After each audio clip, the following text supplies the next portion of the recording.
最新民调显示，枪击事件并没有让特朗普的支持率大幅上升。然而，美国的盟友们已经开始为他重返白宫带来的各种不确定性展开接触和部署。特朗普16号披露了自己的施政计划，其中包括针对欧盟等大幅提升关税。特朗普贸易政策2.0对全球经济来说意味着什么？来看看报道。当地时间16号，特朗普透露了他的经济施政计划，关税则是其中的重磅内容之一。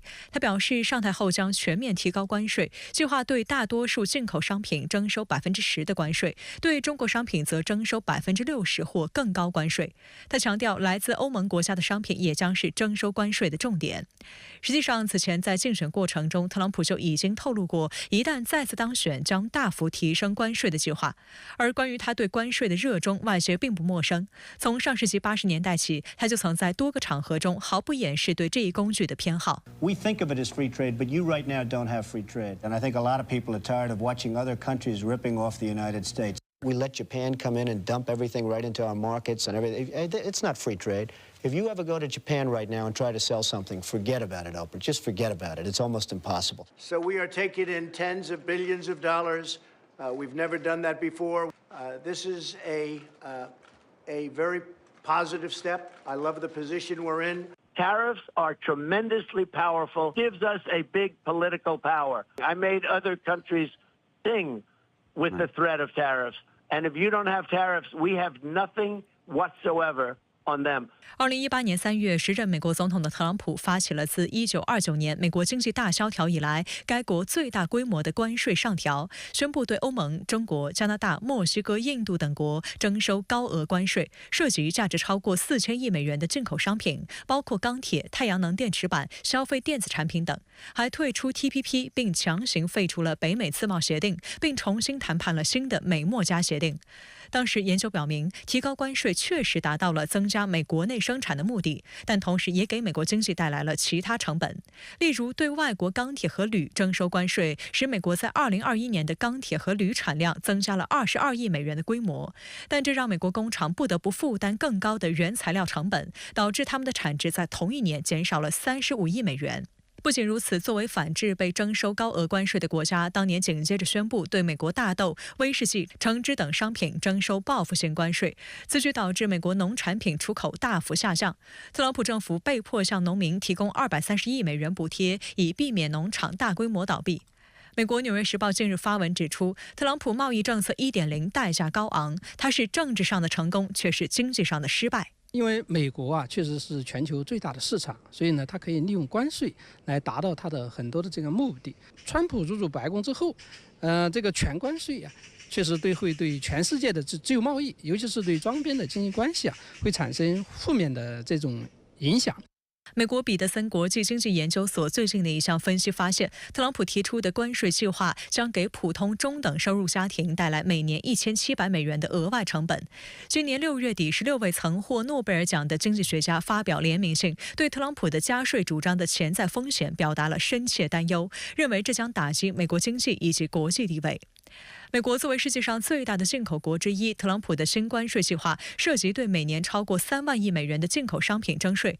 美国政治新闻网报道认为，该计划一旦成为现实，将导致美国贸易伙伴的疏远，甚至报复，打击全球多边贸易体系，势必将会引发全球新一轮贸易摩擦，造成全球经济的更大混乱。美国企业和贸易伙伴对此抱有深刻担忧。德国媒体近日援引该国经济研究机构报告称，特朗普如当选，德国经济将损失1500亿欧元。该报道还采访了一家产品主要出口美国的德国供暖设备制造商，这家企业有约100名员工，年营业额2000万欧元。其负责人表示，如果美国关税从当前的2%至4%提高至10%，则将严重影响该企业的生产扩张计划。So eine Anlage, die kostet ca. 200.000 bis 300.000 Euro. 10% on top war einfach auch für den amerikanischen Markt zu teuer. Das heißt, faktisch werden auch diese Produkte für den amerikanischen Markt sitzen bleiben. 另有德国企业表示，在前景不明朗的情况下，会将涉及美国的大额生产投资延至美国大选结束后再做决定。商界忧心忡忡之际，美国盟友也在政治层面早早展开了与特朗普团队的接触。当地时间15号，德国最大在野党新民盟议会党团副主席施潘在美国参加了共和党全国大会。就在那场会上，特朗普被正式提名为总统候选人。施潘在大会现场接受德国媒体采访时表示，他此次参会一方面是与美国下任总统可能人选的团队建立关系，另一方面也想了解共和党的政治议程。他强调，虽然并不喜欢特朗普的个人风格，但美国仍是欧洲的安全保障，也是德国最重要的盟国。两国在加强北约团结等许多方面仍有共同利益。但施潘同时也表示，特朗普如果再次当选，则将是对欧洲敲响一记警钟。面对这个川普的可能上位欧洲国家确实是相对比较紧张的，因为其实川普的理念，确实跟欧洲的理念确实有所差异。显然跟拜登的合作会更愉快，但是其实我们说欧美的这种共同利益仍然还是巨大的。特朗普已被共和党选为总统候选人，副总统候选人万斯也出炉了。那他胜选的行情有何变化呢？主持人好，特朗普遭遇枪击以后，不仅顺利地被确定为共和党总统候选人，他提名的万斯也没有争议地成为副总统候选人。从共和党2天的全大会行情以及美国大选的态势来看，特朗普的人气仍然在上升，胜选的几率在增加。首先呢，选择80后的万斯担任副手，不仅弥补了特朗普年龄偏大的缺陷，万斯从铁锈地带的贫农逆袭成为风险投资家，参议院的经历也体现了美国们仍然可以做，将较大的吸引年轻人的支持，觉得共和党呢还是有代际传承。